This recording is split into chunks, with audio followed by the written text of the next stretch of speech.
Hello everyone. Today we are discussing about pituitary gland. Okay, pituitary gland is a important gland in all endocrine system and it is also known as master of the master gland.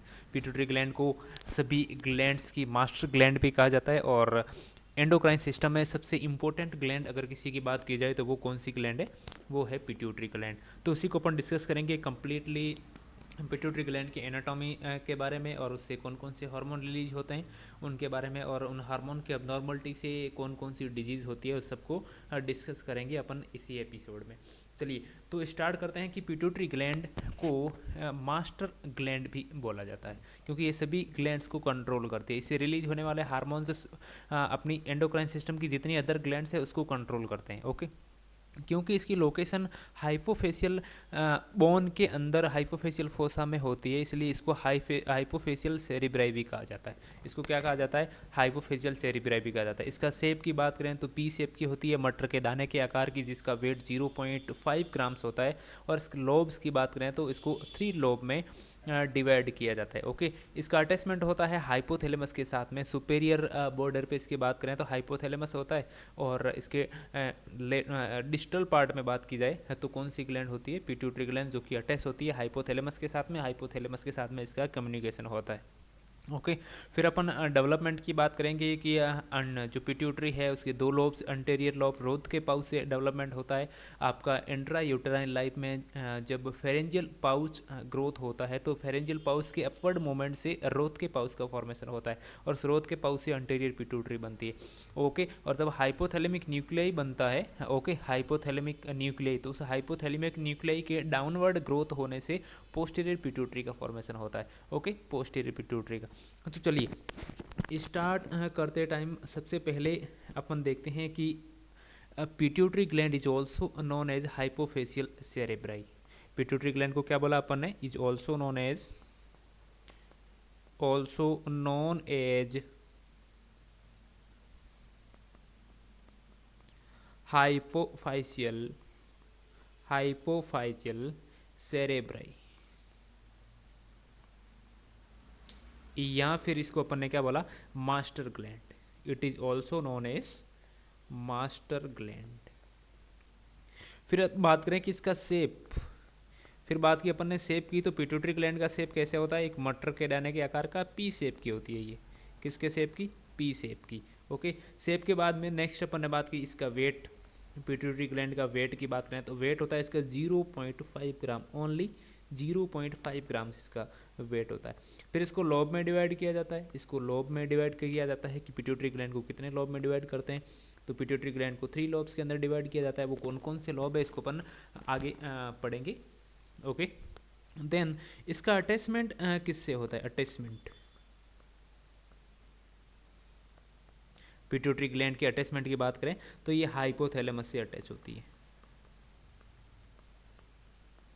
किससे attach होती है? Hypothalamus से। फिर बात करेंगे अपन location की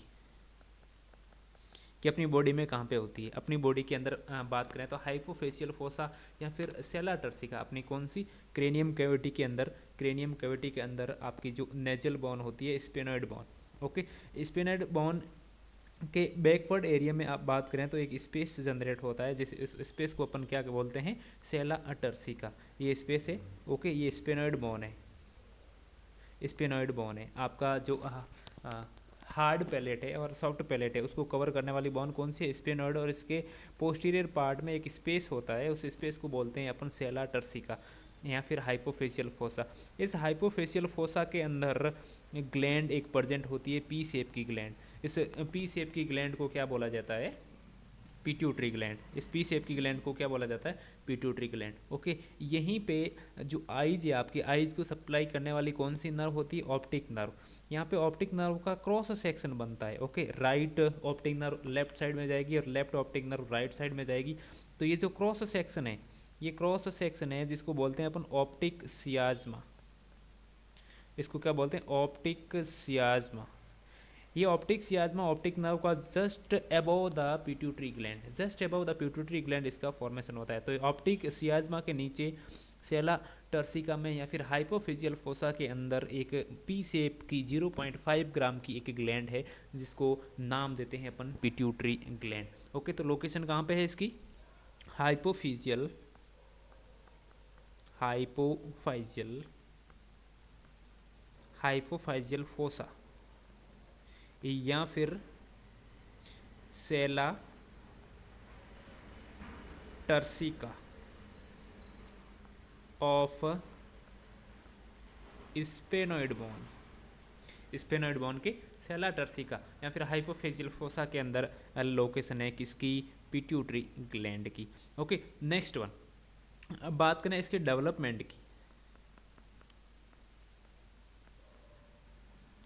इसके development की बात करें तो पिट्यूटरी ग्लैंड के अंटेरियर लॉब या फिर अंटेरियर पिट्यूटरी की बात करें, अंटेरियर पिट्यूटरी का फॉर्मेशन किससे होगा? अंटेरियर पिट्यूटरी का फॉर्मेशन होगा रोथके पाउच से। किससे? रोथकेज पाउच।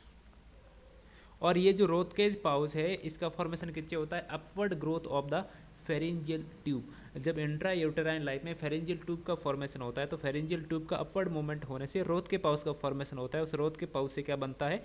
अंटेरियर पिट्यूटरी। ओके, तो upward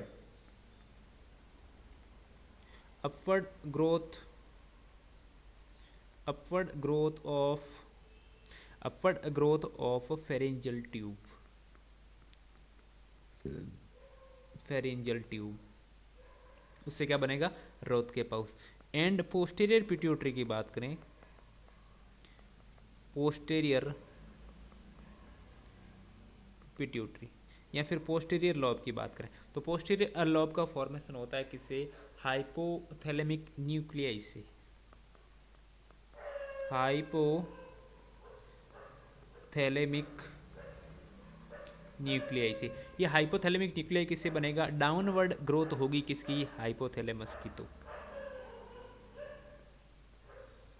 downward growth of hypothalamus कब? इंट्रा यूटेराइन लाइफ में।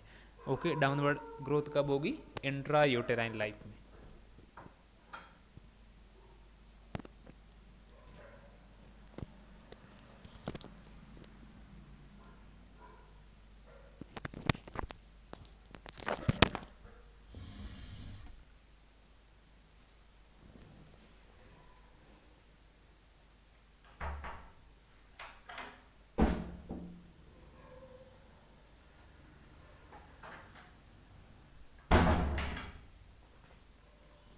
कहीं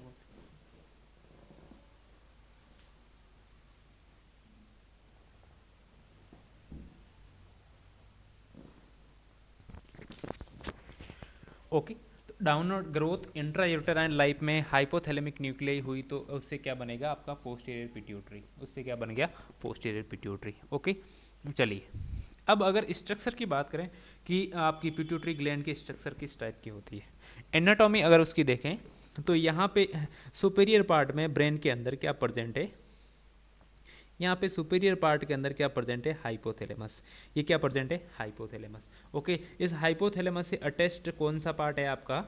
pituitary gland. Okay, pituitary gland को अपन ने दो टाइप में डिवाइड किया है। यहाँ पे ये कौन सा लॉब है? Anterior pituitary and posterior pituitary. This one is posterior pituitary. Okay, तो दो लॉब हो गए, अंटेरियर पिट्यूटरी और पोस्टीरियर पिट्यूटरी। ऊपर क्या हो गया? हाइपोथैलेमस। तो ये जो हाइपोथैलेमस के साथ में पिट्यूटरी ग्लैंड का अटैचमेंट है, यहाँ से हाइपोथैलेमस से जो पिट्यूटरी ग्लैंड अटैच्ड है इसके बीच का ये जो कनेक्शन है इसको क्या बोलते हैं? इसको बोलते हैं इनफंडिबुलम। इसको क्या बोलते हैं? इनफंडिबुलम या फिर पिट्यूटरी स्टाल्क। क्या बोलते हैं? इनफंडिबुलम या फिर पिट्यूटरी स्टाल्क। ओके, देन फिर बात करें कि हाइपोथैलेमस से अंटेरियर पिट्यूटरी और हाइपोथैलेमस से पोस्टीरियर पिट्यूटरी कैसे कनेक्ट होती है। ओके, तो पोस्टीरियर पिट्यूटरी की बात करें तो किससे कनेक्ट होगी? जैसे एक नर्व का फॉर्मेशन होता है, यहाँ पे क्या बनेगी? एक नर्व। यहाँ पे ये नर्व का कौन सा पार्ट है? आपने नर्वस सिस्टम पढ़ रखा है, तो ये इस टाइप में होती है नर्व।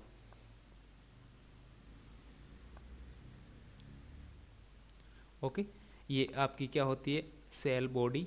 यहाँ पे क्या होते हैं, डेंड्राइट्स। ये वाला पार्ट क्या होता है, एक्सोन। और यहाँ पे आपके डिस्टल पार्ट में क्या होते हैं, टेलोडेंड्राइट्स। टेलोडेंड्राइट्स ओके।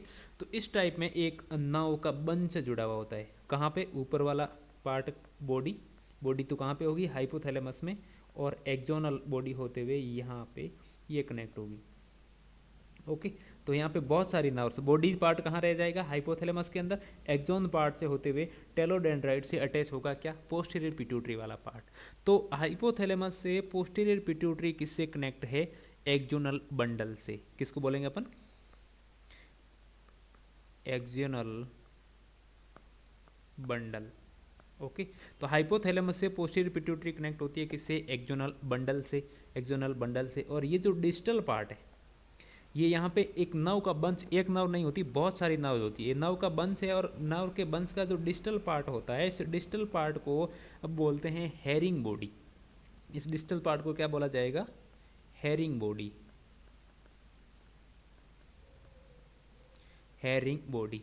और ये जो हेरिंग बॉडी है, इस हेरिंग बॉडीज के अंदर ही स्टोर क्या रहता है, ऑक्सीटोसिन और वैसोप्रेसिन। आपने चुना होगा, पढ़ा होगा, अगर कभी इन एंडोक्राइन सिस्टम, तो आपने चुना होगा कि एडीएच और वैसोप्रेसिन दो ऐसे हार्मोन हैं जिनका सिंथेसिस तो हाइपोथैलेमस के अंदर होता है, लेकिन स्टोरेज कहाँ पे होता है, पोस्टीरियर पिट्यूटरी के अंदर।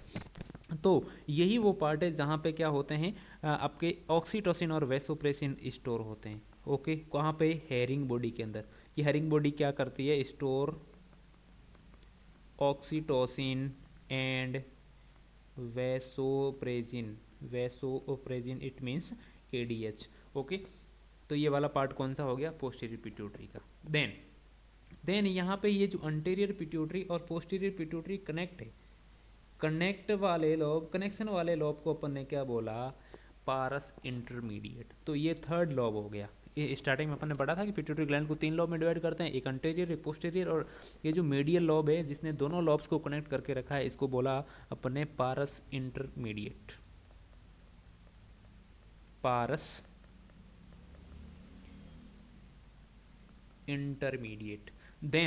देन अपन आते हैं अंटेरियर पिट्यूटरी। अंटेरियर पिट्यूटरी की बात करें तो अंटेरियर पिट्यूटरी हाइपोथैलेमस से कैसे अटैच होती है, जिस तरीके से पोस्टीरियर पिट्यूटरी, जिस तरीके से पोस्टीरियर पिट्यूटरी एक्सोनल बंडल से अटैच थी, उसी टाइप में अंटेरियर पिट्यूटरी की बात करें तो अंटेरियर पिट्यूटरी हाइपोथैलेमस के साथ में अटैच किसके साथ में होती है, किससे, तो वो उसको कहते हैं हाइपोथैलेमो हाइपोफिजियल पोर्टल वेसल। किससे, पोर्टल वेसल से।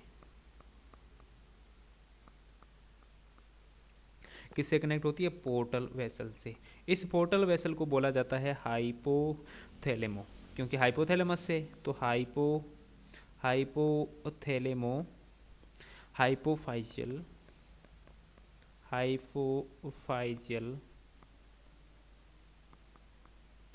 Portal vessel.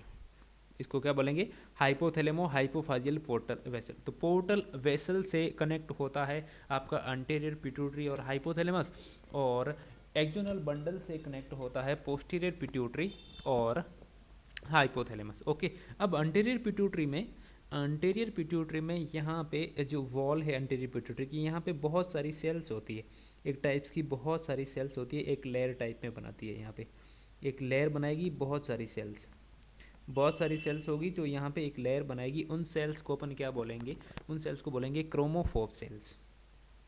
ये जो लेयर बनाने वाली सेल्स है यहाँ पे बहुत सारी, इसको अपन ने क्या बोला, क्रोमोफोब सेल। ये कौन सी सेल है,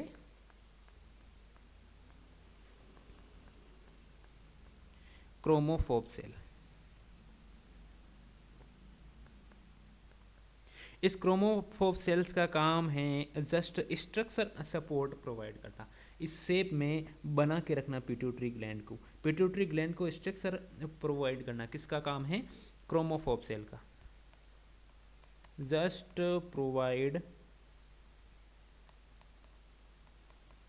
स्ट्रक्चरल सपोर्ट, इसका काम क्या है, स्ट्रक्चर को सपोर्ट प्रोवाइड करना। ओके, अब इनर साइड में बात करें तो यहाँ पे इनर साइड में पिट्यूटरी ग्लैंड के अंदर बहुत सारी सेल्स होती है इस टाइप में।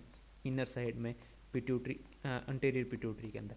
ये जो इनर साइड में सेल्स है इसको अपन बोलेंगे कि क्रोमोफाइल सेल। इसको क्या बोलेंगे?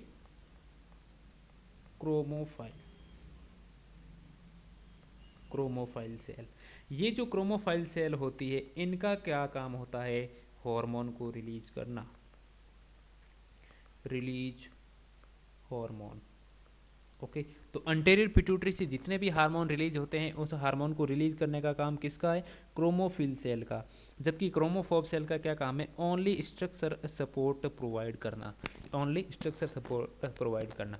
तो इसको याद रखना अच्छे से, क्योंकि जब अपन आगे पिट्यूटरी ग्लैंड के ट्यूमर के बारे में पढ़ेंगे तो आपको याद रखना होगा कि पिट्यूटरी ग्लैंड में दोनों टाइप के ट्यूमर होते हैं। एक ऐसे ट्यूमर जो हार्मोन रिलीजिंग को सप्रेस करते हैं, डिक्रीज करते हैं, और एक ऐसा ट्यूमर जो हार्मोन रिलीज को इंक्रीज करता है। तो वो कौन से ट्यूमर होंगे? अगर भाई क्रोमोफोब सेल का ट्यूमर हो गया तो यहाँ पे ट्यूमर बन जाएगा, यहाँ पे ट्यूमर बन जाएगा, एक लेयर बन जाएगी। ओके, तो यहाँ ट्यूमर बनेगा, उसकी साइज़ इंक्रीज होगी।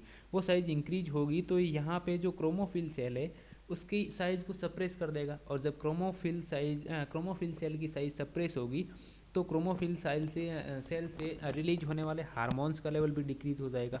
तो कब? जब क्रोमोफोब सेल का ट्यूमर होगा तो हार्मोन का लेवल डिक्रीज होगा। लेकिन अगर क्रोमोफिल सेल का ट्यूमर हो गया, क्रोमोफिल सेल का ट्यूमर हो गया तो कोई भी क्रोमोफिल सेल इंक्रीज होगी। और जब क्रोमोफिल सेल इंक्रीज होगी तो उसके अंदर सिंथेसिस से रिलीज होने वाला हार्मोन भी इंक्रीज हो जाएगा। तो कब? जब क्रोमोफोब सेल का ट्यूमर होगा तो हार्मोन का लेवल डिक्रीज होगा, क्रोमोफिल सेल का ट्यूमर होगा तो हार्मोन लेवल इंक्रीज होगा। ये अपन जब आगे डिजीज पोर्शन पढ़ेंगे तो आपके आगे आएगा कि कौन सी सेल का ट्यूमर है, वहाँ पे ये आपको क्या करना है, बिल्कुल अंडरस्टूड रखना है कि जब हार्मोन का लेवल डिक्रीज होगा तो डेफिनेटली क्रोमोफोब सेल का ट्यूमर है, और जब हार्मोन लेवल इंक्रीज होगा तो क्रोमोफिल सेल का ट्यूमर है। तो ये तो हो गई एनाटॉमी, ये हो गई आपकी कंप्लीट एनाटॉमी की। हाइपोथैलेमस से पोस्टीरियर पिट्यूटरी है वो कनेक्ट है किसके थ्रू? एक्सोनल बंडल के थ्रू। ओके, डिस्टल पार्ट इसका हेयरिंग बॉडी है जो स्टोर करता है ऑक्सीटोसिन और वेसोप्रेसिन को। पारस इंटरमीडिया से दोनों लोब कनेक्ट है। ओके, इनफंडिबुलम या फिर पिट्यूटरी स्टाल्क से हाइपोथैलेमस और पिट्यूटरी आपस में जुड़े हुए हैं, कनेक्ट है। ओके, अंटीरियर पिट्यूटरी किससे? पोर्टल वेसल से। अंटीरियर पिट्यूटरी में दो टाइप की, क्रोमोफोब सेल जो कि स्ट्रक्चर सपोर्ट, और क्रोमोफिल जेल जो कि रिलीज करने का काम करती है हार्मोन को। ये तो हो गई पिट्यूटरी ग्लैंड की एनाटॉमी। अब वन बाय वन स्टार्ट करते हैं। तो सबसे पहले अपन पढ़ेंगे अंटेरियर पिट्यूटरी को। फर्स्ट किसको पढ़ेंगे? अंटेरियर पिट्यूटरी को। We are going to start from anterior pituitary.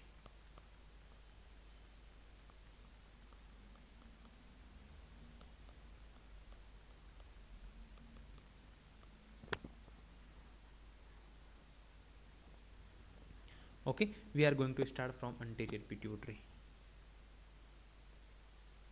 चलिए, अब anterior pituitary is also known as adenohypophysis. Okay, anterior pituitary को अपन एडिनोहाइपोफाइसिस के नाम से भी जानते हैं। क्योंकि अपन ने स्टार्टिंग में पढ़ा था कि एडिनोइड के या फिर एडिनोइड ट्यूब के सुपेरियर या फिर प्रोक्सिमल ग्रोथ से आपका कौन सा बना था? अंटेरियर पिट्यूटरी का फॉर्मेशन हुआ था। इसलिए इसको अपन ने क्या बोला? आप क्या बोलेंगे? एडिनोहाइपोफाइसिस। ओके, तो anterior pituitary is also known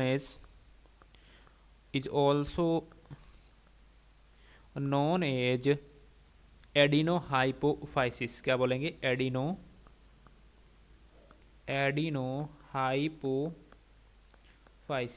okay, तो anterior pituitary is also known as adenohypophysis. Okay, and attach hypothalamus से किसके साथ में थी? Portal vein. तो अटैच टू हाइपोथैलेमस,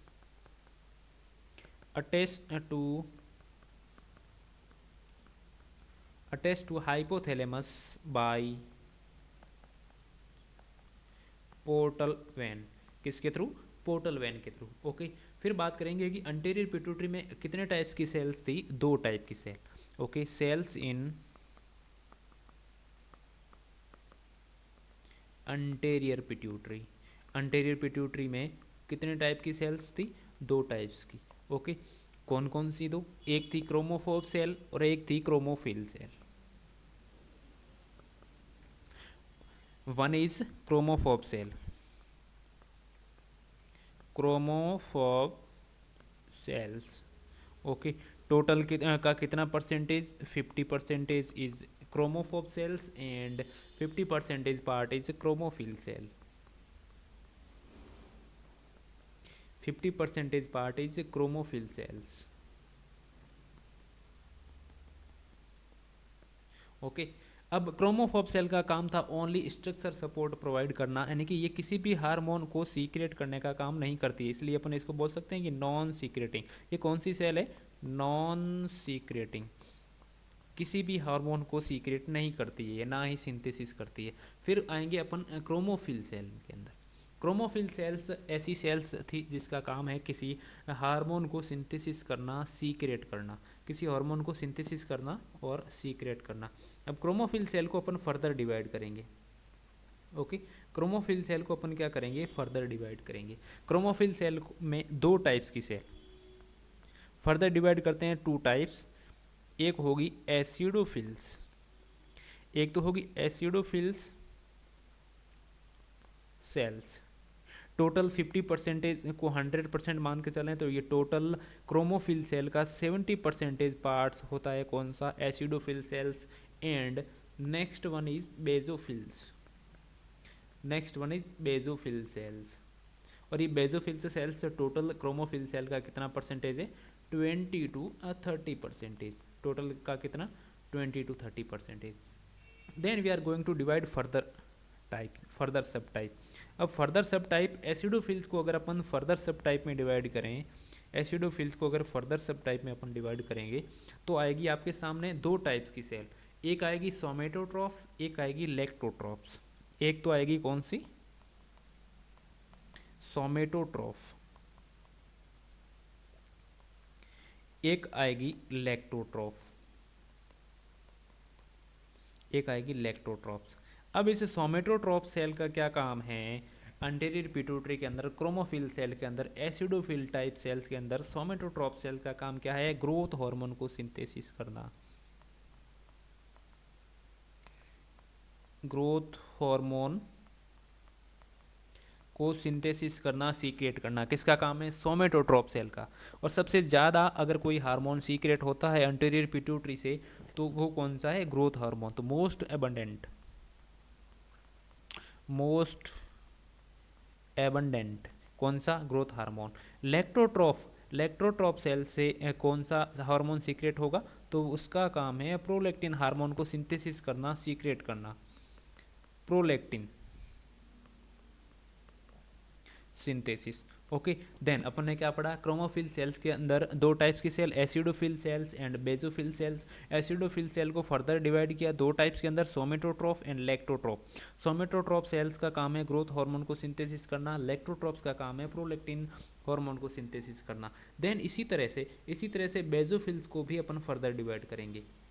इसी तरीके से अपन बेजोफिल्स को भी फर्दर डिवाइड करेंगे। अब जब बेजोफिल्स को फर्दर डिवाइड किया अपन ने, यहाँ पे बेजोफिल्स को फर्दर डिवाइड किया तो बेजोफिल्स को फर्दर डिवाइड किया अपन ने कॉर्टिकोट्रॉफ्स के अंदर। First one is corticotrophs. अब कॉर्टिकोट्रॉफ्स नाम से आप अगर आप आइडिया लगा पाए तो कॉर्टिकोट्रॉफ्स सेल का काम है ACTH का, एडिनो कॉर्टिकोट्रोपिक हार्मोन को सिंथेसिस करना। ओके ACTH का क्या काम है? एडिनो कॉर्टिकोट्रोपिक हार्मोन ACTH को क्या करना? सिंथेसिस करना। इसके साथ में जब ACTH को ये सिंथेसिस करती है तो थोड़े बहुत अमाउंट में क्या बना देती है? MSH को भी। MSH means melanocyte stimulating hormone. किसको? मेलेनोसाइट स्टिमुलेटिंग हार्मोन को। इसलिए जब आगे आप डिजीज़ पोर्शन में पढ़ेंगे कि ऐसी डिजीज़ जिसके अंदर कॉर्टिकोस्टेरॉइड का लेवल इंक्रीज होगा तो पेशेंट के अंदर ब्रॉन्ज स्किन देखने को मिलेगी। वो ब्रॉन्ज स्किन क्यों देखने को मिलेगी? क्योंकि जब ACTH बढ़ता है तो ACTH के साथ में मेलेनोसाइट स्टिमुलेटिंग हार्मोन भी ऑटोमेटिकली इंक्रीज हो जाता है। तो जब मेलेनोसाइट बढ़ेगा तो ब्रॉन्ज स्किन देखने को मिलेगी। देन जब डिजीज़ पोर्शन पढ़ेंगे तो ये पार्ट आपके लिए अंडरस्टूड होना चाहिए। ओके देन नेक्स्ट वन अगर बात करें बेजोफिल्स का टाइप तो बेजोफिल्स में नेक्स्ट कौन सी सेल है? थायरोट्रॉप्स। थायरोट्रॉप्स। अब ये भी नाम से अंडरस्टूड होना चाहिए कि थायरोट्रॉप्स का क्या काम है? थायरोट्रॉप्स का काम है टीएसएस को सिंथेसिस करना। थायरॉयड स्टिमुलेटिंग हार्मोन, कौन सा? टीएसएस का सिंथेसिस किसका काम है? थायरोट्रॉप्स का। Then further next one part या फिर नेक्स्ट सेल्स की बात करें तो वो है गोनेडोट्रॉप्स। वो कौन सी है? गोनेडोट्रॉप्स। अब गोनेडोट्रॉप्स सेल्स का क्या काम है? Follicle stimulating hormone and luteinizing hormone को सिंथेसिस करना, सीक्रेट करना। ओके, तो अपन ने अंटेरियर पिट्यूटरी में क्या पढ़ा? दो टाइप्स की सेल, क्रोमोफोब जिसका कुछ भी काम नहीं है, secreting only structure, chromophil cell. Chromophil को फर्दर दो टाइप में, acidophils and basophils. Okay, acidophils 70% amount में। एसिडोफिल्स को फर्दर डिवाइड किया सोमेटोट्रॉप, लैक्टोट्रॉप में। सोमेटोट्रॉप का काम है ग्रोथ हार्मोन को सिंथेसिस सीक्रेट करना, लैक्टोट्रॉप प्रोलैक्टिन सिंथेसिस। बेजोफिल्स को फर्दर डिवाइड किया कॉर्टिकोट्रॉप्स के अंदर, thyrotrophs and gonadotrophs. Okay, corticotroph ACTH होगा तो साथ में मेलेनोसाइट स्टिमुलेटिंग हार्मोन भी सिंथेसिस सीक्रेट हो जाएगा। थायरोट्रॉप किसको करेगी? टीएचएस को। और गोनेडोट्रॉप किसको? Follicle stimulating hormone and luteinizing hormone. इस तरीके से आपके अंटेरियर पिट्यूटरी में क्या हो गए? ये सब हार्मोन सिंथेसिस हो गए अंटेरियर पिट्यूटरी की सेल्स से। ओके, अब बात करेंगे एक एक हार्मोन को पढ़ेंगे कि अंटेरियर पिट्यूटरी से कौन कौन से हार्मोन सीक्रेट होते हैं, hormones from the anterior pituitary. Then first one बात करें तो फर्स्ट वन कौन सा हार्मोन? Growth hormone. कहाँ से रिलीज हो रहा है ये आपके लिए अंडरस्टूड होना चाहिए पहले से, क्योंकि अपन ने स्टार्टिंग में पढ़ लिया है। कौन सी सेल से? कौन सी सेल से? सोमेटोट्रॉप के सेल से। सोमेटोट्रॉप किसकी? एसिडोफिल्स। किसकी? क्रोमोफिल सेल से। ओके, क्रोमोफिल सेल से, एसिडोफिल, सोमेटोट्रॉप सेल से सिंथेसिस हो रहा है क्या? Growth hormone. क्या हो रहा है? Growth hormone. ओके, तो फर्स्ट हार्मोन कौन सा होगा? Growth hormone. रेगुलेशन की बात करें कि ये जो ग्रोथ हार्मोन है ये रेगुलेट कैसे होता है, आपकी बॉडी में कितना सीक्रेट होना चाहिए, कब इसका अमाउंट डिक्रीज होना चाहिए, कब नहीं होना चाहिए। ओके, तो रेगुलेशन कैसे होता है? तो अपन ने अगर आपने introduction of the nervous system पढ़ा है तो हाइपोथैलेमस का काम सेंट्रल नर्वस सिस्टम को कंट्रोल करने के अलावा एक और काम उसका एज ए एंडोक्राइन ग्लैंड भी होता है। वो क्या है? सीक्रेटिंग हार्मोन को और इनहिबिटरी हार्मोन को रिलीज करना। उसमें एक हार्मोन क्या था रिलीजिंग हार्मोन में? Growth hormone releasing hormone. एक हार्मोन कौन सा था? Growth hormone releasing hormone. Okay, growth hormone releasing hormone.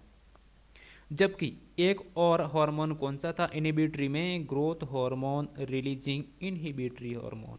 कौन सा हार्मोन था? Growth hormone releasing inhibitory hormone.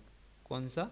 Growth hormone releasing inhibitory hormone. ये दोनों ही हार्मोन कहाँ से सीक्रेट हो रहे थे? हाइपोथैलेमस से। कहाँ से? हाइपोथैलेमस से। ओके, तो ग्रोथ हार्मोन कितना सीक्रेट होगा कितना नहीं होगा, ये किसका काम है? ये किसका काम है? हाइपोथैलेमस का। इट मीन्स कि हाइपोथैलेमस से अगर ग्रोथ हार्मोन रिलीजिंग हार्मोन ज़्यादा सीक्रेट हुआ तो ये एक्ट करेगा कहाँ पे? अंटेरियर पिट्यूटरी से, और अंटेरियर पिट्यूटरी से ग्रोथ हार्मोन ज़्यादा सीक्रेट होगा। और अगर growth hormone releasing inhibitory hormone anterior pituitary से सीक्रेट हुआ तो ग्रोथ हार्मोन क्या हो जाएगा? डिक्रीज हो जाएगा। ओके, इस growth hormone releasing inhibitory hormone को सोमेटोस्टेटिन भी बोला जाता है। क्या? सोमेटोस्टेटिन। सोमेटोस्टेटिन क्या बोला जाता है? सोमेटोस्टेटिन। देन मैकेनिज्म कैसे काम करेगा ये? मैकेनिज्म की बात करें, मैकेनिज्म अगर मैकेनिज्म की बात करें तो ग्रोथ हार्मोन कहाँ से रिलीज हुआ? अंटेरियर पिट्यूटरी से। और ये ग्रोथ हार्मोन रीच कहाँ पहुँचा? लीवर के पास में। ग्रोथ हार्मोन कहाँ पहुँचा? लीवर के पास में। ओके, तो लीवर ने क्या रिलीज किया?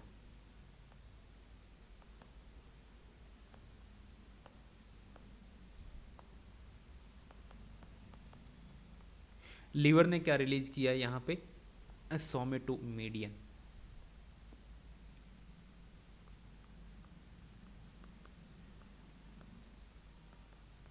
सोमेटोमीडियन। ये सोमेटोमीडियन रिलीज हुआ तो इसे सोमेटोमीडियन ने ग्रोथ हार्मोन को किस में कन्वर्ट कर दिया, ILG फैक्टर के अंदर। किसके अंदर, ILG फैक्टर के अंदर। ये ILG फैक्टर क्या है, insulin like growth factor, insulin like growth factor. Okay, इस तरीके से काम करता है आपका ग्रोथ हार्मोन, और ये इंसुलिन लाइक ग्रोथ फैक्टर जाके आपकी बॉडी के अंदर ग्रोथ करवाता है किसी भी ऑर्गन की या ऑल ओवर बॉडी की। ओके, इस तरीके से ये क्या करता है, काम करता है। तो इनहिबिट करने का काम भी आपके किसका है, हाइपोथैलेमस का, और रिलीज करवाने का काम भी किसका है, हाइपोथैलेमस का।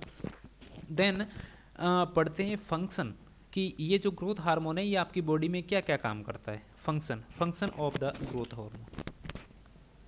तो इसके फंक्शन को अपन दो टाइप्स में डिवाइड कर सकते हैं, एक metabolic function and second one is non metabolic. तो मेटाबॉलिक फंक्शन कौन कौन से होंगे आपके ग्रोथ हार्मोन के, तो मेटाबॉलिक फंक्शन की बात करें, first one is metabolic function.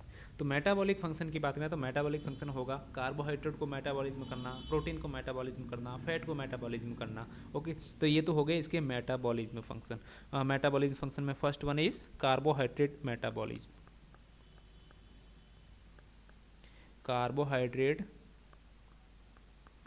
Metabolism. Okay, carbohydrate metabolism कैसे करेगा, जब कार्बोहाइड्रेट ज़्यादा मेटाबॉलाइज होगा तो किसी भी पर्सन का जब ग्रोथ हार्मोन लेवल इंक्रीज होगा तो ब्लड शुगर लेवल भी क्या होगा, इंक्रीज होगा। तो increase blood glucose level, blood glucose level को इंक्रीज करेगा। ओके, ये इंसुलिन का क्या है, एंटागोनिस्ट है।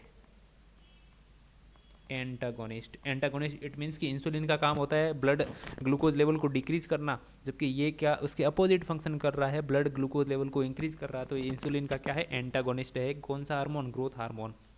ओके, ये पेरिफेरल आपके यूटिलाइजेशन होता है ग्लूकोज का, उसको डिक्रीज करके सेंट्रल पार्ट में ब्लड ग्लूकोज की ज़्यादा सप्लाई करवाता है।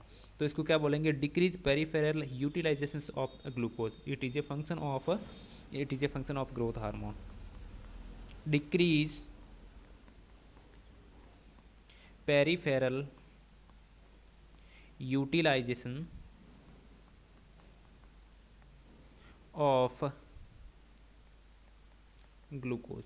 ओके, तो पेरिफेरल ग्लूकोज यूटिलाइजेशन को क्या करेगा, ये डिक्रीज करेगा। ये हो गया कार्बोहाइड्रेट का metabolism.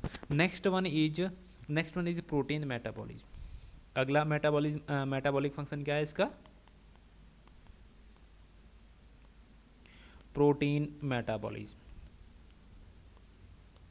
Next function is protein metabolism. Protein metabolism में ये क्या करेगा, प्रोटीन सिंथेसिस, प्रोटीन को सिंथेसिस करेगा। ये प्रोटीन सिंथेसिस इट मीन्स कि प्रोटीन को तोड़ के अमाइनो एसिड बनाएगा और प्रोटीन को सिंथेसिस करके रखेगा, यानी कि प्रिवेंट ब्रेकडाउन, प्रोटीन को टूटने नहीं देगा, उससे अमाइनो एसिड नहीं बनने देगा। अमाइनो एसिड को जोड़ के प्रोटीन बनाएगा लेकिन उसको टूटने नहीं देगा। तो इसको क्या बोलेंगे अपन, prevent breakdown. Okay, prevent breakdown of the protein. Next one क्या फंक्शन है मेटाबॉलिक की बात करें तो फैट का metabolism, fat metabolism. Next metabolic function is fat metabolism. Okay, तो ये क्या करेगा, ट्राइग्लिसराइड को ब्रेक डाउन करेगा, तोड़ेगा। ट्राइग्लिसराइड जब टूटेगा तो क्या बनेगा, फ्री फैटी एसिड इंक्रीज होगा, और जब फ्री फैटी एसिड किसी पर्सन में इंक्रीज होते हैं तो उसमें कार्डियक डिजीज के चांसेस इंक्रीज हो जाते हैं। ओके, तो ग्रोथ हार्मोन ज़्यादा होगा तो कार्डियक डिजीज का रिस्क भी क्या रहेगा, ज़्यादा रहेगा। तो ये फैट मेटाबॉलिज्म में क्या करेगा, ब्रेक डाउन ऑफ ट्राइग्लिसराइड, और जब ट्राइग्लिसराइड ब्रेक डाउन होंगे तो क्या होगा, increase the level of free fatty acid, fatty acid in plasma.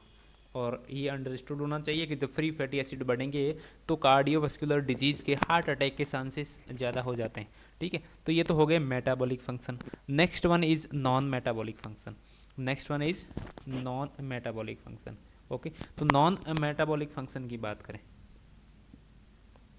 कि नॉन मेटाबॉलिक फंक्शन इसके क्या हो गए। तो ये हाइट और बॉडी मास को क्या करता है, इंक्रीज करता है किसके थ्रू, इंसुलिन लाइक ग्रोथ फैक्टर के थ्रू। Increase height and mass of body by the insulin like growth factor, ILG factor. किसके थ्रू, ILG फैक्टर के थ्रू। ये जो इंसुलिन लाइक ग्रोथ फैक्टर होता है ये आपकी जो प्रोकॉन्ड्रोसाइट होती है, कॉन्ड्रोसाइट से ही तो हाइट इंक्रीज होती है। ओके, तो जो कॉन्ड्रोसाइट होती है उसकी प्रोकॉन्ड्रोसाइट सेल को कॉन्ड्रोसाइट में कन्वर्ट करता है कौन सा, इंसुलिन लाइक ग्रोथ फैक्टर। क्या करता है, प्रो कॉन्ड्रोसाइट को कन्वर्ट करता है किसमें, कॉन्ड्रोसाइट में, कॉन्ड्रोसाइट में। ओके, ठीक है। तो ये हो गया इसका नॉन मेटाबॉलिक फंक्शन। अब अगर किसी पर्सन के अंदर इस ग्रोथ हार्मोन के लेवल जो है वो सीक्रेशन इंक्रीज हो जाए, लेवल इंक्रीज हो जाए, तो कौन कौन सी कंडीशन बनेगी, तो कौन कौन सी कंडीशन बनेगी, this is known as disease when growth hormone increase. कौन कौन सी डिजीज होगी अगर किसी पर्सन के अंदर ग्रोथ हार्मोन का लेवल इंक्रीज हो जाए, तो वो इंक्रीज क्यों होगा उसका कॉज आगे पढ़ेंगे अपन, लेकिन अगर इंक्रीज हो जाए तो कौन कौन सी कंडीशन बनेगी। Okay, there is a two condition. Okay, अगर ग्रोथ हार्मोन का लेवल किसी पर्सन के अंदर इंक्रीज हो जाए, ओके, तो दो कंडीशन बनेगी। एक तो बनेगा जिजेंटिज्म, फर्स्ट वन इज जिजेंटिज्म। जिजेंटिज्म किसको बोलेंगे कि अगर प्यूबर्टी से पहले, before the puberty growth hormone increase, यानी कि बच्चों के अंदर, अगर अपन बात करें बिफोर प्यूबर्टी किसमें, बच्चों के अंदर, अगर बच्चों के अंदर ग्रोथ हार्मोन क्या हो जाए, इंक्रीज हो, तो प्यूबर्टी से पहले ग्रोथ हार्मोन इंक्रीज हो तो उसको क्या बोलेंगे, जिजेंटिज्म। उसको क्या बोलेंगे, जिजेंटिज्म।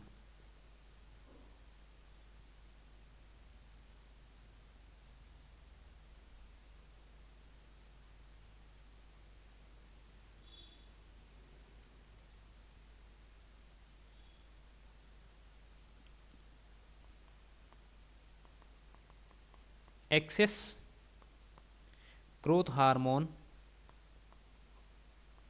Before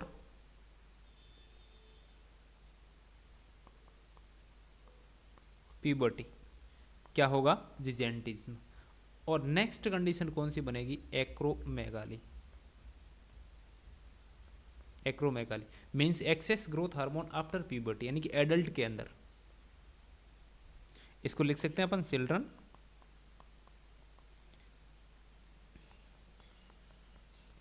access growth hormone after puberty,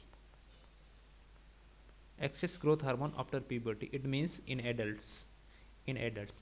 adults के अंदर अगर ग्रोथ हार्मोन का लेवल इंक्रीज हो जाए तो कंडीशन बनेगी acromegaly, and in children is known as gigantism, in gigantism. Okay, अब जिजेंटिज्म बात करें तो जिजेंटिज्म में क्या होगा, जिजेंटिज्म, जिजेंटिज्म के अंदर क्या होगा, इंक्रीज हाइट, ग्रोथ हार्मोन ज़्यादा होगा तो उसकी हाइट इंक्रीज होगी। ओके, तो हाइट बहुत ज़्यादा इंक्रीज हो जाएगी। Okay, comparative to the age, छोटी सी एज होगी, कम एज में हाइट बहुत ज़्यादा इंक्रीज हो जाएगी। Increase in height approx 7 feet के आसपास चली जाएगी उसकी।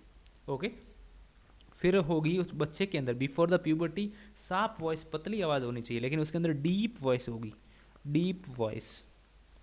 ओके, ब्रॉड सेस्ट क्या देखने को मिलेगा, बड़ी सेस्ट जैसे कि एडल्ट की देखने को मिलती है उस टाइप की सेस्ट, ब्रॉड सेस्ट उस टाइप की सेस्ट देखने को मिलेगी। लार्ज एक्सट्रीमिटी, हाथ और पैर की जो लेंथ है वो बहुत ज़्यादा होगी, ratio to the body, comparative to the other body part. Okay, तो लार्ज एक्सट्रीमिटीज। इसके साथ में क्या देखने को मिलेगा, ब्लड विजन। अब ब्लड विजन क्यों होगा, क्योंकि ये जो ग्रोथ हार्मोन इंक्रीज हुआ है ये कहीं अगर इसका कॉज है वो पिट्यूटरी, अंटेरियर पिट्यूटरी के अंदर कोई ट्यूमर है और डेफिनेटली इंक्रीज हुआ है तो पिट्यूटरी ग्लैंड की कौन सी सेल का, क्रोमोफिल सेल का ट्यूमर है। और जब क्रोमोफिल सेल का ट्यूमर है तो पिट्यूटरी ग्लैंड की साइज इंक्रीज हुई है, पिट्यूटरी ग्लैंड की साइज इंक्रीज हुई है तो अपन ने बात की थी कि जस्ट पिट्यूटरी ग्लैंड के ऊपर क्या है, ऑप्टिक सियाजमा। तो इस ट्यूमर ने ऑप्टिक चियाज़मा को अगर कंप्रेस किया है तो उस पर्सन में क्या देखने को मिलेगा, ब्लड विजन देखने को मिलेगा। इसके साथ में क्या होगा, हेडेक। इसके साथ में क्या होगा, हेडेक होगा। ओके, हेडेक होगा। और इसके साथ में अगर ग्रोथ हार्मोन ज़्यादा है, ग्रोथ हार्मोन ज़्यादा है तो ये मेटाबॉलिक कार्बोहाइड्रेट के मेटाबॉलिज्म को इंक्रीज करेगा, तो ब्लड ग्लूकोज लेवल भी इंक्रीज होगा, तो क्या होगा, हाइपरग्लाइसीमिया। तो उस बच्चे के अंदर आपको क्या देखने को मिलेगा, हाइपरग्लाइसीमिया देखने को मिलेगा। ओके, फिर इसका डायग्नोसिस,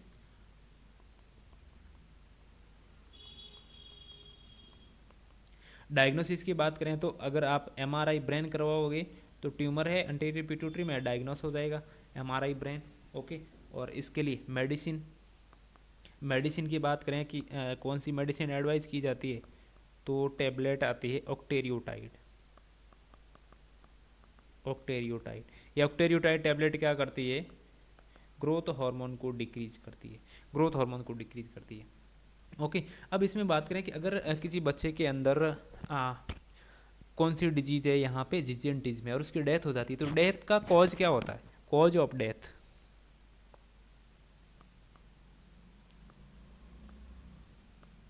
कॉज ऑफ डेथ क्या होगा, हाई आउटपुट कार्डियक फेलियर, क्योंकि बॉडी का सरफेस एरिया बहुत बड़ा होगा, हार्ट का डेवलपमेंट इतना नहीं होगा, तो वो पूरी बॉडी को एप्रोप्रिएट ब्लड सप्लाई नहीं कर पाएगा, तो क्या होगा, हाई आउटपुट कार्डियक फेलियर।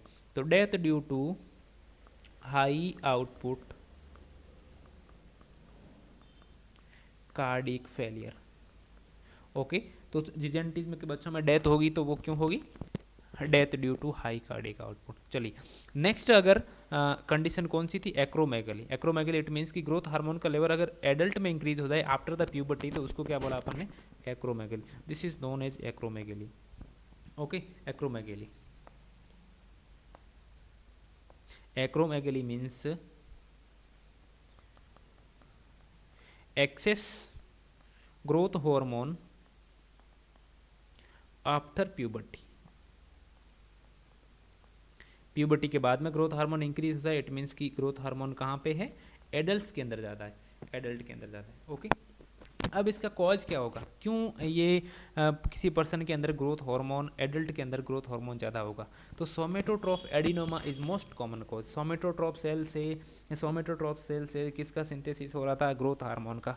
उसी सोमेटोट्रोफ सेल का ट्यूमर हो जाए, एडिनोमा हो जाए, तो वहाँ से सीक्रेट ज़्यादा होगा किसका, सीक्रेशन ज़्यादा होगा किसका, ग्रोथ हार्मोन का। ओके, तो वहाँ से ग्रोथ हार्मोन का सीक्रेशन ज़्यादा होगा।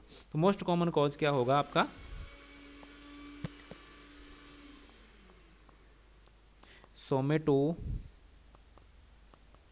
सोमेटोट्रोफ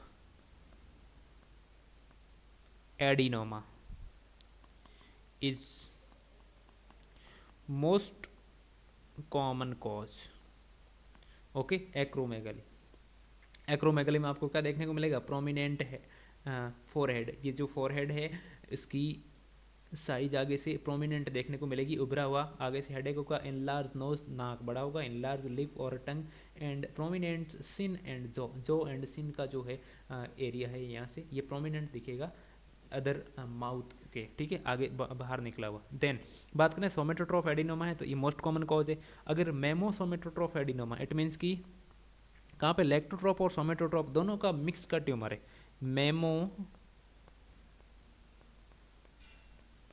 मेमोसोमेटोट्रोफ एडिनोमा भी इसका एक कारण हो सकता है, जिसके अंदर क्या होगा, growth hormone and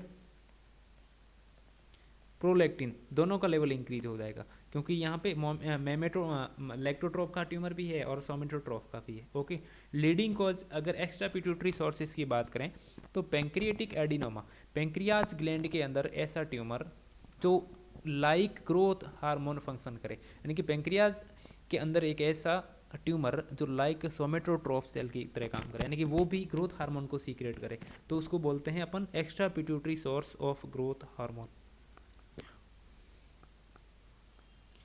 leading cause of extra pituitary sources of growth hormone, तो क्या होगा, पैंक्रियाटिक एडिनोमा। पैंक्रियाज का ऐसा ट्यूमर जो ग्रोथ हार्मोन को सीक्रेट करे, तो वहाँ पे भी क्या हो सकता है, एक्रोमेगली देखने को मिल सकता है। या फिर कार्सिनोइड ट्यूमर। कार्सिनोइड ट्यूमर किसका होता है, हाइपोथैलेमस का। अगर हाइपोथैलेमस का क्या है, कार्सिनोइड ट्यूमर है, और उस ट्यूमर की वजह से वहाँ से ग्रोथ हार्मोन रिलीजिंग हार्मोन ज़्यादा सीक्रेट हो रहा है, और ग्रोथ हार्मोन रिलीजिंग हार्मोन ज़्यादा सीक्रेट हो रहा है, तो वो एंटीरियर पिट्यूटरी से ग्रोथ हार्मोन का सीक्रेशन भी इंक्रीज कर देगा। ओके, तो क्या carcinoid tumour of hypothalamus, carcinoid tumour of hypothalamus, और ये इंक्रीज किसको कर देगा, ग्रोथ हार्मोन रिलीजिंग हार्मोन को क्या करेगा, इंक्रीज करेगा। जब growth hormone releasing hormone increase होंगे तो ये एंटीरियर पिट्यूटरी के पास में आके ग्रोथ हार्मोन के लेवल को भी इंक्रीज कर देंगे। ओके, तो कार्सिनोइड ट्यूमर किसका, हाइपोथैलेमस का। ओके, जब हाइपोथैलेमस का ट्यूमर बढ़ रहे हैं तो हाइपोथैलेमस का एक ऐसा ट्यूमर होता है जिसको बोलते हैं हाइपोथैलेमिक हेमेरटोमा। ओके, उसमें प्रेजेंट पेशेंट को क्या क्या देखने को, साइन और सिम्टम्स देखने को मिलते हैं, ये भी कभी कभी आपको एग्जाम में पूछ सकते हैं, तो इसको याद करके रखना। एक ट्यूमर होता है जिसको क्या बोला जाता है, हाइपोथैलेमिक हाइपोथैलेमिक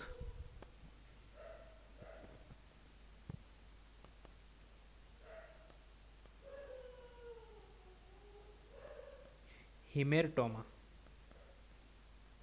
ये क्या, एक ट्यूमर है, हाइपोथैलेमिक हेमेरटोमा एक ट्यूमर है।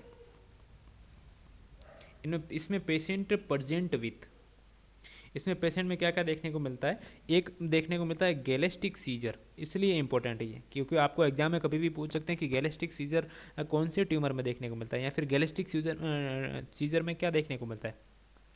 तो this is गैलेस्टिक scissor.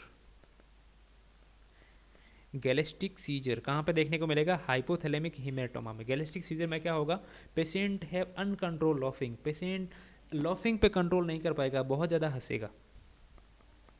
Patient have uncontrolled laughing, बहुत ज़्यादा हंसेगा पेशेंट। ओके, इसके साथ में इस हाइपोथैलेमिक हेमेटोमा में आपको प्रीकॉशियस प्यूबर्टी देखने को मिलेगी। टाइम से पहले बच्चे के अंदर क्या हो जाएगी, प्यूबर्टी के साइन और सिम्टम्स देखने को मिल जाएंगे। Precocious puberty. नेक्स्ट वन आपको शॉर्ट स्ट्रक्चर देखने को मिलेगी, हाइट छोटी रह जाएगी। ओके, इसके अलावा आपको syndrome of inappropriate anti diuretic hormone भी देखने को मिल सकता है। Syndrome of inappropriate anti diuretic hormone CARS भी देखने को मिल सकता है। तो ये आपको पर्टिकुलरली हाइपोथैलेमस का अगर कभी ट्यूमर पढ़ो तो ये आपको याद रखना है। एक ट्यूमर हाइपोथैलेमस का होता है जिसको क्या बोलते हैं अपन, जिसको बोला जाता है hypothalamic haematoma. Okay, hypothalamic haematoma, इसमें पेशेंट प्रेजेंट होता है गैलेस्टिक सीजर के साथ में अनकंट्रोल लॉफिंग करता है, प्रीकेसियस प्यूबर्टी होती है, शॉर्ट स्ट्रक्चर होता है, और syndrome of inappropriate anti diuretic hormone भी देखने को मिल सकता है। तो ये तो एक्स्ट्रा मटेरियल है अपनी स्टडी से, एंडोक्राइन सिस्टम से अलग, तो ऐड कर लेना इंपॉर्टेंट में कहीं पे। चलिए, अब अगर साइन और सिम्टम्स अगर देखेंगे पेशेंट के अंदर, जिसको क्या है, एक्रोमेगाली। साइन और सिम्टम्स ऑफ एक्रोमेगाली, कि किसी पर्सन के अंदर अगर ग्रोथ हार्मोन का लेवल इंक्रीज है तो उसके अंदर कौन से साइन और सिम्टम्स देखने को मिलेंगे। साइन और सिम्टम्स कौन कौन से देखने को मिलेंगे, तो first one is acral enlargement. First one is acral enlargement. Acral part body किसको बोलेंगे अपन, पेरीफेरी पार्ट होता है, जैसे अपनी एक्सट्रीमिटी हो गई, लोअर एक्सट्रीमिटी और अपर एक्सट्रीमिटी, इसको क्या बोलते हैं अपन, एक्रल पार्ट ऑफ द बॉडी। तो ये जो एक्रल पार्ट यानी कि अपर एक्सट्रीमिटी और लोअर एक्सट्रीमिटी की साइज क्या हो जाएगी, इंक्रीज हो जाएगी, एक्रल इनलार्जमेंट देखने को मिलेगा। एक्रल इनलार्जमेंट देखने को मिलेगा, क्या देखने को मिलेगा आपको, increase in size of the hand and fit, increase in size of hands and fit, हाथ और पैरों दोनों की साइज क्या हो जाएगी, इंक्रीज हो जाएगी, लंबे लंबे। Okay, increase in finger thickness, ये जो फिंगर की थिकनेस आपको दिख रही है, फिंगर की थिकनेस आपको जो दिख रही है, ये फिंगर की थिकनेस भी इंक्रीज हो जाएगी। ओके, और जब ये फिंगर की थिकनेस इंक्रीज होती है तो इसको बोलते हैं स्पेड लाइक हैंड्स, इसको क्या बोलते हैं, स्पेड लाइक हैंड्स। ओके, इसके अलावा जब किसी पर्सन में एक्रल इनलार्जमेंट होगा और ग्रोथ हार्मोन इंक्रीज होगा तो उसके साथ में आपको लोअर जो प्रोमिनेंस देखने को मिलेगा। ये जो लोअर जो है प्रोमिनेंस यानी कि नॉर्मल इसका एंड पॉइंट यहाँ तक होना चाहिए, लेकिन ये प्रोमिनेंस है बाहर निकली हुई दिखेगी कंपेरेटिव टू द मैक्सिला या फिर अपर जॉ से ज़्यादा बाहर निकली हुई लोअर जॉ दिख रही है यहाँ पे, तो इसको क्या बोलते हैं अपन लोअर जॉ प्रोमिनेंस, या फिर इसको बोलते हैं प्रोग्नेथिज्म। इसको क्या बोलते हैं प्रोग्नेथिज्म। चलिए, तो एक तो होगा क्या increase in finger thickness, increase in finger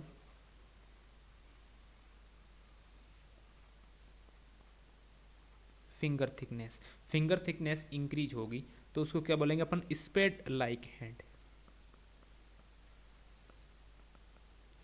spade like hands. Okay, next one बात करें तो लोअर जो क्या होगी प्रोमिनेंस,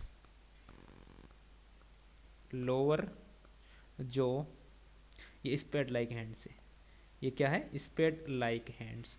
फिर क्या होगा लोअर जो प्रोमिनेंस,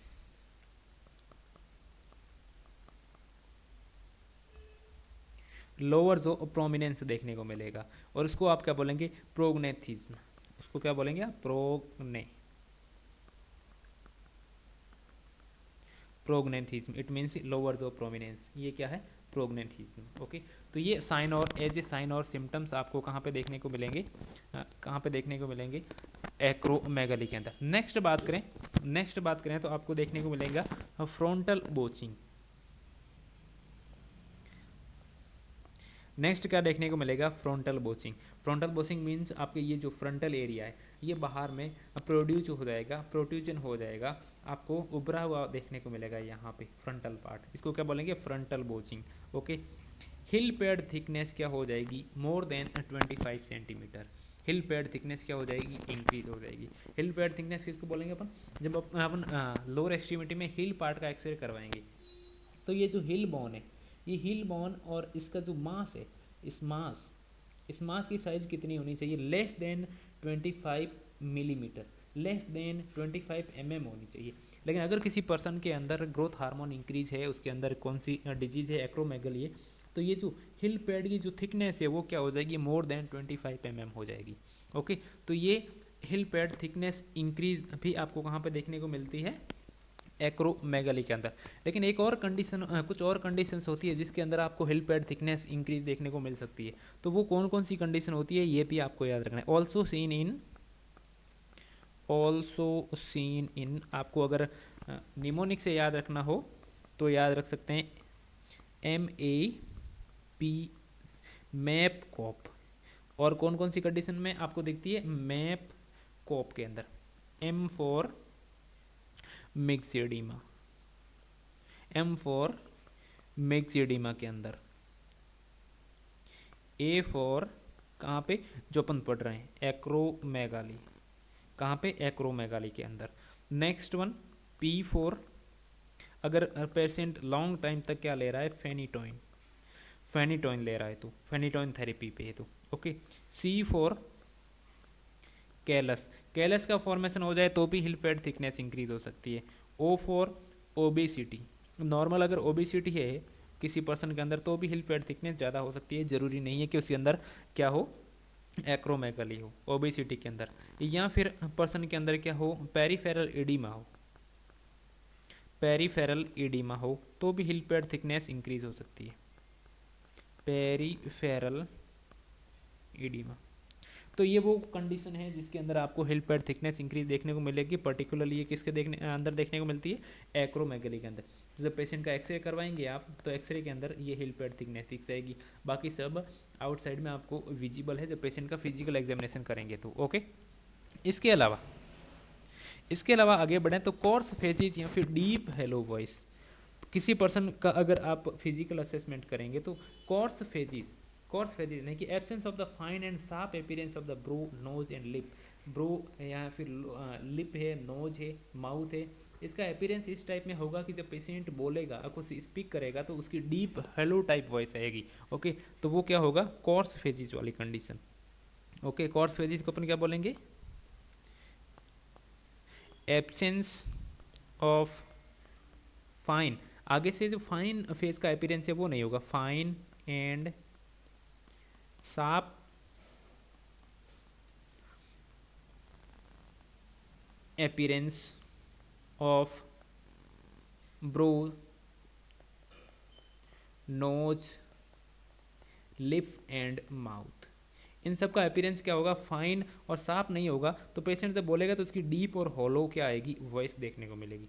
तो कॉर्स फेजिस देखने को मिलेगा आपको कहाँ पे, एक्रोमेगली के अंदर। उसके अलावा hyperhidrosis, hyperhidrosis means excessive sweating. Patient को बहुत ज़्यादा क्या होगी, स्वेटिंग होगी, excessive sweating, hyperhidrosis. Okay, sebum क्या हो जाएगा, इंक्रीज हो जाएगा। ओके, सीबम इंक्रीज होगा तो वहाँ पेशेंट के अंदर जो एक्ने हैं वो भी क्या हो जाएगा, इंक्रीज हो जाएगा, कील मुँह से ज़्यादा होंगे, एक्ने क्या हो जाएगा, इंक्रीज हो जाएगा। Next one, acanthosis nigricans. आपको जो नेक वाले पार्ट में, ये कौन सा पार्ट है, नेक वाला रीजन है, posterior part of the neck.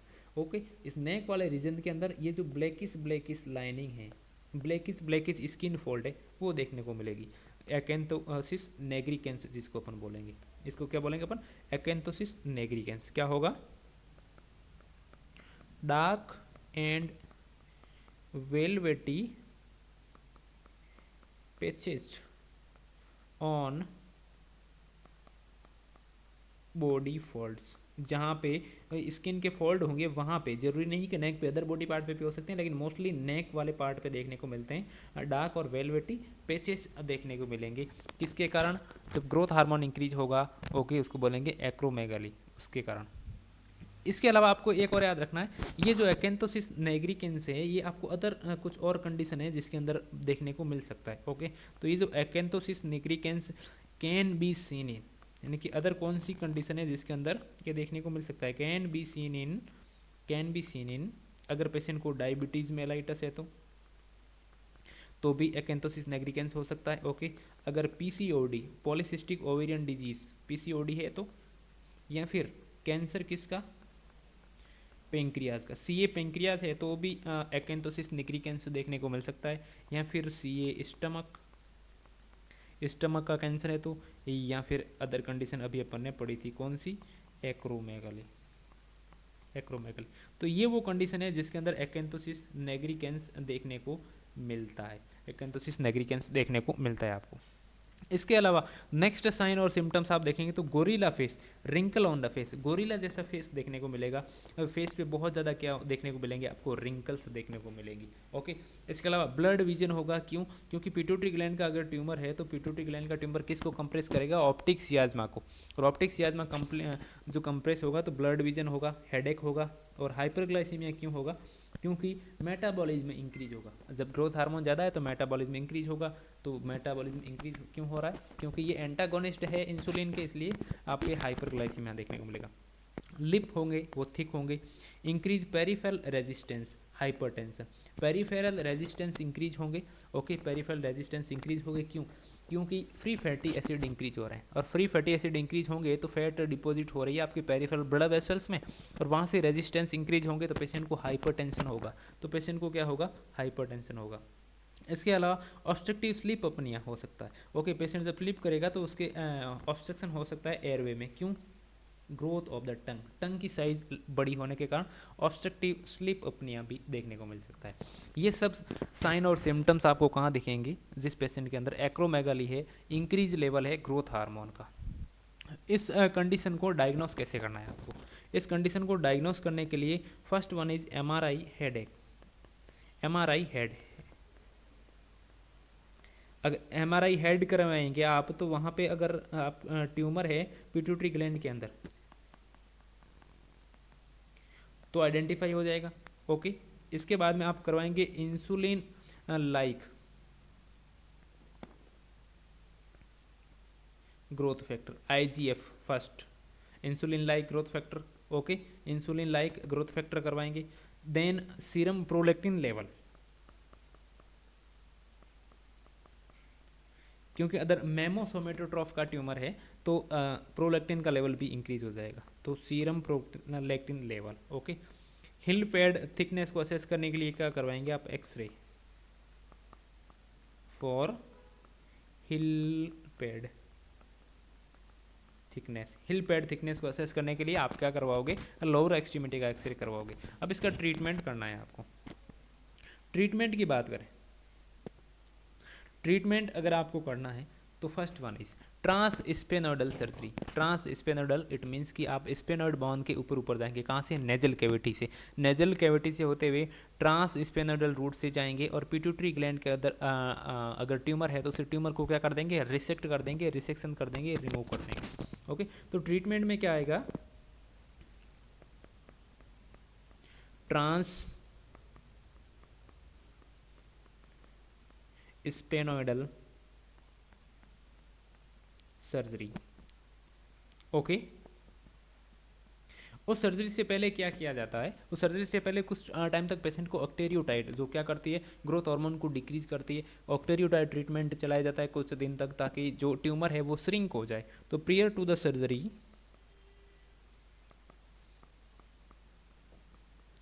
prior to surgery shrink the size of a tumor,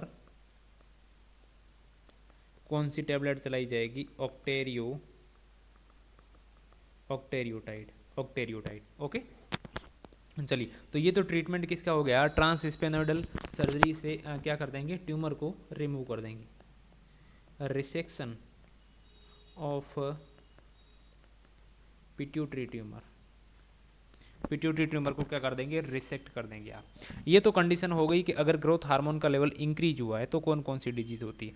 लेकिन मान लीजिए अगर ग्रोथ हार्मोन का लेवल डिक्रीज हो गया तो कौन कौन सी कंडीशन होगी, तो कौन कौन सी डिजीज होगी। Disease when growth hormone increase, decrease जब इंक्रीज हुआ था तो बच्चों के अंदर तो हुआ था कौन सा, जिजेंटिज्म, एडल्ट के अंदर एक्रोमेगाली। लेकिन अगर ग्रोथ हार्मोन का लेवल डिक्रीज हो जाए तो कौन सी कंडीशन होगी, तो कौन सी कंडीशन होगी, उससे कौन कौन सी डिजीज होगी। ओके, तो फर्स्ट वन इज ड्वार्फिज्म। अगर ग्रोथ हार्मोन का लेवल क्या हो जाए, डिक्रीज हो जाए, ओके, तो उसको क्या बोलेंगे, ड्वार्फिज्म।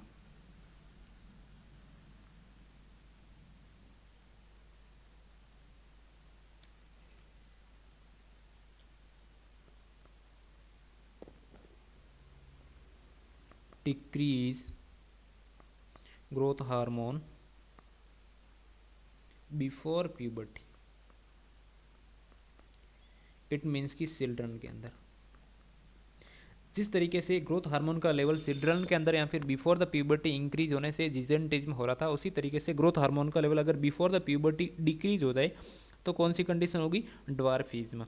एक्रोमाइक्रिया, अगर अगर एडल्ट के अंदर ग्रोथ हार्मोन डिक्रीज हो जाता है, decrease growth hormone in adult, adult के अंदर अगर ग्रोथ हार्मोन डिक्रीज हो जाए तो कौन सी कंडीशन बनेगी, एक्रोमाइक्रिया। अब ये जो ड्वार्फिज्म है इसको अपन 3 टाइप्स में डिवाइड करते हैं। ड्वार्फिज्म को 3 टाइप्स में डिवाइड किया जाता है। एक होता है pituitary dwarfism, okay, second one is Levi Lorain dwarfism and third one is Lorain dwarfism. यहाँ पे सब मिक्स हो रखा है, अपन अलग से पढ़ लेते हैं इसको काट के। ये जो ड्वार्फिज्म है,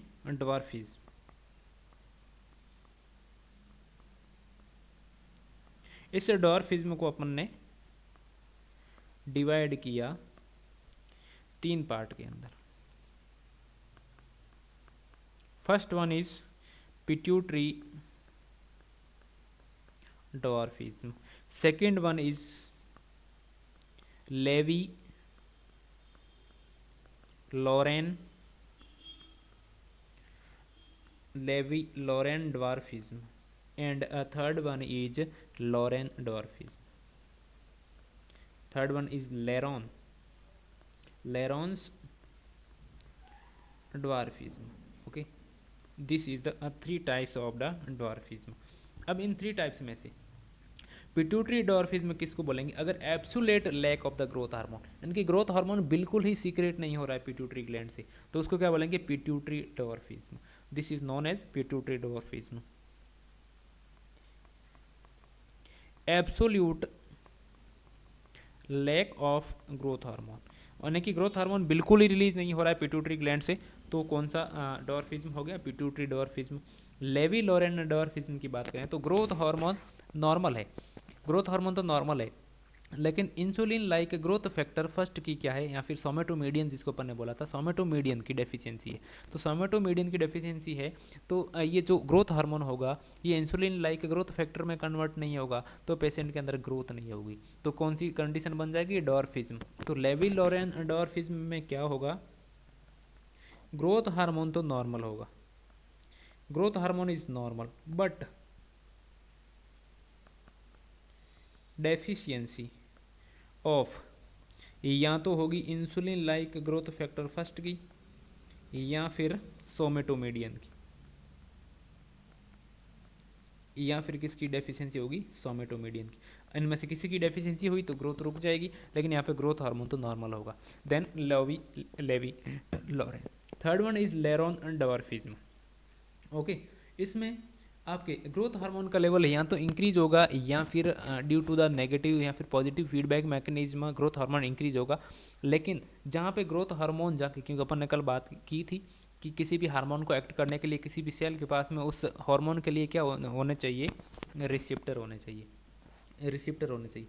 लेकिन अगर ग्रोथ हार्मोन के लिए रिसेप्टर नहीं है किसी सेल के पास में, अपनी बॉडी की सेल्स के पास में, ओके, तो रेजिस्टेंस हो जाएगा, ग्रोथ हार्मोन एक्शन नहीं करेगा, तो क्या हो जाएगा, डॉर्फिज्म हो जाएगा। ओके, तो इसमें ग्रोथ हार्मोन नॉर्मल और इंक्रीज ग्रोथ हार्मोन, क्योंकि जब नेगेटिव फीडबैक मैकेनिज्म आएगा तो ग्रोथ हार्मोन इंक्रीज होगा definitely, but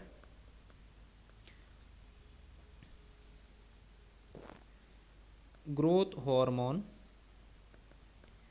receptor on sale not functioning. Growth hormone के रिसेप्टर जहाँ पे सेल पे होते हैं, ओके, सेल वॉल पे, वो फंक्शन नहीं करेंगे, वो फंक्शन नहीं करेंगे तो ग्रोथ हार्मोन एक्ट नहीं करेगा। जब एक्ट नहीं करेगा तो पेशेंट के अंदर डॉर्फिज्म हो जाएगा। तो ये तो हो गए डॉर्फिज्म के टाइप, कौन से, पिट्यूटरी डॉर्फिज्म, लेवी लोरेन डॉर्फिज्म एंड लोरेन डॉर्फिज्म। इन तीनों को डिफ्रेंशिएट करना आना चाहिए आपको, ठीक है। अब रेगुलेट कैसे होता है ग्रोथ हार्मोन का सीक्रेशन, बात करें तो regulation growth hormone, okay, regulation of the growth hormone secretion, last one, regulations of the growth hormone secretion. Okay, ऐसे कौन कौन से फैक्ट है, ऐसी कौन कौन सी कंडीशन है जिसके अंदर ग्रोथ हार्मोन का सीक्रेशन इंक्रीज होता है, यानी कि स्टिमुलेटर, वो कौन कौन से फैक्ट है जो वो कौन कौन सी कंडीशन है जो स्टिमुलेट करती है ग्रोथ हार्मोन के सीक्रेशन को, स्टिमुलेटर, स्टिमुलेटर कौन कौन से, तो first one is growth hormone releasing hormone, कहाँ से आ रहा था, कहाँ से आ रहा था, हाइपोथैलेमस से। Okay, second one condition is hypoglycaemia. Okay, hypoglycaemia हो रहा है तो डेफिनेटली ग्रोथ हार्मोन इंक्रीज होके मेटाबॉलिज्म इंक्रीज करेगा और पेशेंट की ब्लड शुगर लेवल है वो इंक्रीज होगा, बॉडी क्या करेगी, कंपनसेट करके ग्रोथ हार्मोन को इंक्रीज करेगी।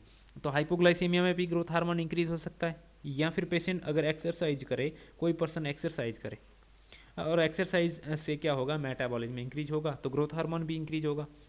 ओके, या फिर एक आर्जिनिन, आर्जिनिन भी क्या करवा सकता है, अमीनो एसिड इंक्रीज करवा सकता है। या फिर आप जब सोते हैं स्लीप के अंदर, स्लीपिंग टाइम में ग्रोथ हार्मोन ज़्यादा सीक्रेट होता है, specially non rapid eye movement, कौन से वाले स्लीप स्टेप के अंदर, कौन से फेज के अंदर, नॉन रैपिड आई मूवमेंट, जब आप गहरी नींद में होते हैं, यानी कि early morning 4 o'clock 5 o'clock 3 o'clock के आसपास स्लीप की कौन सी फेज होती है, नॉन रैपिड आई मूवमेंट वाली फेज, तो उस टाइम में ग्रोथ हार्मोन ज़्यादा सीक्रेट होता है।